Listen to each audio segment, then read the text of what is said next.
Grammar જરૂરી છે હા?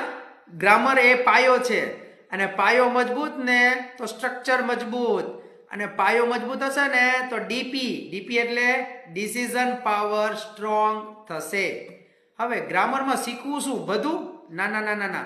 શરૂઆત કરવા માટે હું તમને વાત કરું. 12 કાળ યાદ છે? તો પેલા ત્યાંથી શરૂઆત કરો.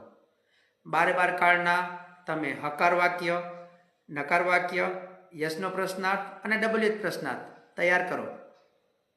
હવે થોડાક વર્બ્સ બોલું છું, સાંભળજો. Can, could, should, may, might, will, ત્યારબાદ want to, wants to, like to, likes to, have to, has to, બીજા used to, would have, should have. આવા થોડા ક્રિયાપદો અહીંયા હોવા જોઈએ. તમે માત્ર ગુજરાતી તૈયાર રાખો, અંગ્રેજીની જવાબદારી મારી.